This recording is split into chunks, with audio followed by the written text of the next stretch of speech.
Okay, hello students. So we're going to continue on with our review. So we've got here federalism. So oh God, what is going on with this one? Oh, if it's not always something with this freaking app.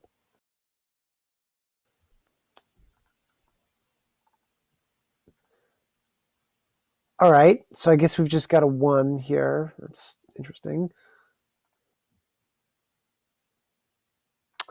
Okay, so federalism, right? It's mixed government. It's where you've got a federal government in Washington, D.C., and they've got some power over here, but then you've also got provincial and state governments over here, and they both hold power, and they actually both do different things. It's dual government. So when you hear federalism, think dual government or split government. Now, what's tricky is there's no one section of the Constitution that says, we are doing federalism. This is what federalism means. Instead, as you can see from our study guide, federalism reflects the dynamic distribution of power between national and state governments. And that's all over the Constitution. What I'm going to do is I'm going to pick out 2 important sections that you should keep in mind. So this is the 10th Amendment. X means 10 in Roman numerals. So the powers, this is the 10th Amendment. Now this favors states' power, right? So think if it's a scale, you're balancing states' power with federal power. Okay. The powers not delegated to the United States by the Constitution, nor prohibited by it to the states, are reserved to the states respectively or to the people. Now, remember, when they say the United States with capitals, what they mean is not the country, they mean the federal government. Okay, so the powers not delegated, so the powers not given to the federal government by the Constitution.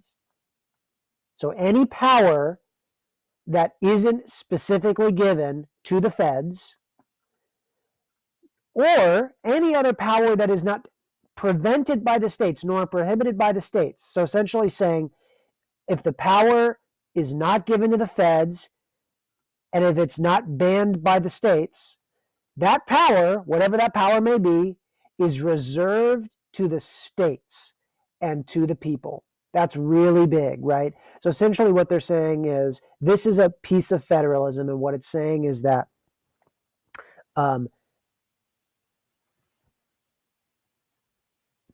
if a power hasn't been given to the feds, and as long as the state itself says it's okay, you're good to go.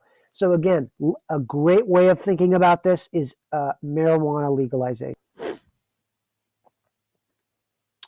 So let's get rid of this. Oh no! Oh no!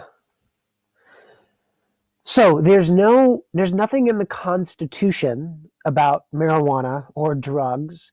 There are some laws on the books, like on federal laws, but that's not in the Constitution, right? And so essentially, the power has not been granted to the feds to regulate marijuana, and that means that it's left to the states. So looking back at here, not prohibited by the states. So as you can see in Idaho and Texas and Georgia, marijuana is prohibited by the states. It's illegal. It's a controlled substance. It's not legal to have it there. But it is legal to have it in these states that are green, right? Because that state has decided, those states have decided, hey, this isn't a power of the federal government. So it's left to us, and we are deciding independently of other states what can be legal. So we're saying marijuana is legal. And then, as you can see in these states that are blue, they sort of went halfway and they said, well, we're not going to have it be legal recreationally, but we are going to have it be legal in terms of medical use. That's just a great example of federalism, right? Where federalism is showing that it is, it's not given, that power to regulate marijuana is not given to the federal government specifically in the Constitution, and where it's not prohibited by states, it then becomes legal.